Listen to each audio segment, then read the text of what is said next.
Champions trophy પહેલા ભારત અને પાકિસ્તાન વચ્ચે મોટો વિવાદ. જી હા દોસ્તો, આગામી સમયમાં પાકિસ્તાનના 3 શહેરો રાવલપિંડી, કરાચી, લાહોર અને આ સિવાય દુબઈમાં હાઇબ્રિડ મોડેલ હેઠળ આઈસીસી ચેમ્પિયન્સ ટ્રોફી 2025ની મેચો રમાશે. આ ટુર્નામેન્ટ 19 ફેબ્રુઆરીથી શરૂ થવાની છે. ભારત ચેમ્પિયન્સ ટ્રોફીમાં પોતાની બધી મેચો દુબઈમાં રમશે. જોકે પાકિસ્તાન આ ટુર્નામેન્ટનું સત્તાવાર યજમાની કરી રહ્યું છે, પરંતુ આ ટુર્નામેન્ટ શરૂ થયા પહેલાં જ એક નવો વિવાદ ઊભો થઈ ગયો છે.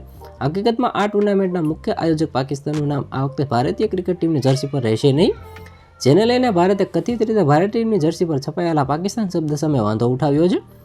આ મામલે પીસીબીના એક અધિકારીએ જણાવ્યું હતું કે બીસીસીઆઈ ભારતીય ટીમની જર્સી પર પાકિસ્તાનનું નામ છાપવાને લઈને ક્રિકેટમાં રાજનીતિ કરી રહી છે. અગાઉ ભારતીય બોર્ડે ચેમ્પિયન્સ ટ્રોફી માટે કેપ્ટનોની બેઠક માટે કેપ્ટન રોહિત શર્માને પાકિસ્તાન મોકલવાનો ઇનકાર કરી દીધો હતો. આ સિવાય અગાઉ બીસીસીઆઈએ ભારતીય ટીમને પાકિસ્તાન મોકલવાનો પણ ઇનકાર કરી દીધો હતો અને ત્યારબાદ પીસીબી અને આઈસીસીએ હાઇબ્રિડ મોડેલ હેઠળ ટુર્નામેન્ટ યોજવા સંમત થયું હતું. પીસીબીના ઘણા આગ્રહ છતાં બીસીસીઆઈએ ચેમ્પિયન્સ ટ્રોફી માટે ભારતીય ટીમને પાકિસ્તાન મોકલવાનો ઇનકાર કરવાના વલણને ફેરફાર કર્યો ન હતો.